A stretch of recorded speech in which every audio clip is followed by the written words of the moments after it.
Welcome to Indiana Newsdesk. I'm Joe Wren. The Owen County Commissioners introduced and adopted their revised festival ordinance this week. The commissioners did not allow the public to comment on the long-awaited ordinance, despite the fact many in the county think it could hurt business and targets the local LGBTQ group. As Mitch Legan reports, the controversy isn't dying down. Discussion between the commissioners and public turned to shouting for the second time in 3 meetings after the commissioners went through with their controversial festival ordinance. Which is very different than what you posted previously. Please, I'm going to make a motion to clear this room if we don't get the respect that we're required for these public meetings. Show some. Earn some. Then I'll clear it from everybody. Earn some respect. I sent an email, you come to my office a week and a half ago, and I addressed you about this, and I addressed the county attorney about the same thing, and you didn't respond to my email. The commissioners passed the ordinance less than 12 hours after making it available to the public on Monday morning.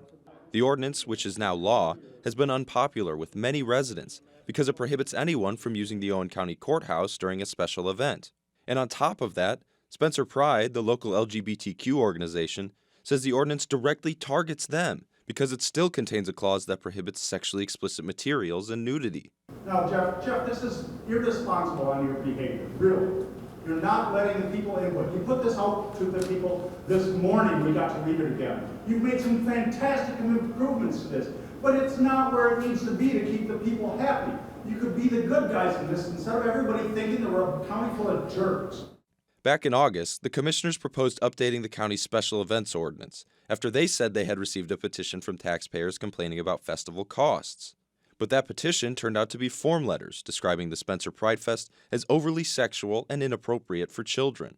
I think that you guys rushed this ordinance through thinking you were going to get it through without pushback from people. People started to push back, and you still just pushed and rushed it through without stopping. You created commissions for everything to get public input, but you wouldn't do it on this one.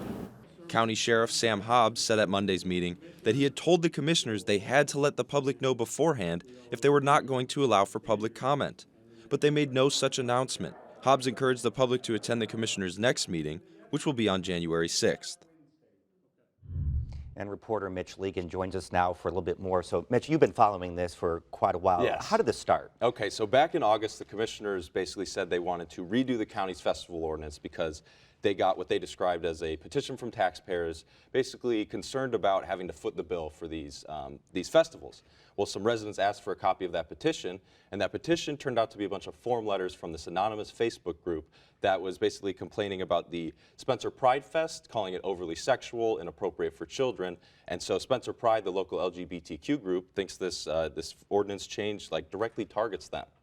So the commissioners didn't allow for public comment. Besides, this is the original draft? Yes, so they didn't allow for public comment on Monday, but they did allow for public comment when they originally proposed the draft, which was in the beginning of November. And basically, so what happened there was the public kind of sounded off on this ordinance. They pointed out a lot of, I guess, legal problems with it. Like it originally said that the commissioners had final say on all events in Owen County, not just on county property. So if you and I wanted to have a barbecue in Owen County, they could have decided to stop that. They also said that a bunch of the fees were probably more in line with South Bend and Bloomington, not Spencer, which has 2,000 people there.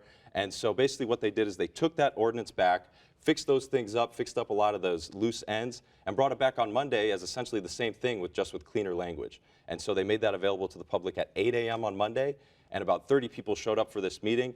They passed it without any public comment, and people are upset about it. So bottom line, what does this mean for the community and the events? And so now the Owen County Courthouse is off limits for all special events in the future. And so that means a lot of these event organizers, they're kind of scrambling, trying to figure out where they're going to get electricity, water, bathrooms, and stuff like that. So festivals are still allowed on the courthouse square, not in the courthouse, and that's going to make it much more difficult for these event organizers to hold something. And so Spencer Pride, no longer going to be on the courthouse square. Christmas at the Square, no longer going to be on the courthouse at the Square. And Rev 20, which is their Christian music festival, probably not going to be on the courthouse square because it's just going to be much more difficult for these events to go on. And a lot of local business owners think this is going to hurt them because those events bring people in, they spend money there, and then these businesses do a lot better. Jamie Sweeney, who owns the Juniper Art Gallery, she said Christmas at the Square was her second best day of the year. Mitch, thank you very much. Yeah, thank you, Joe. I really appreciate it.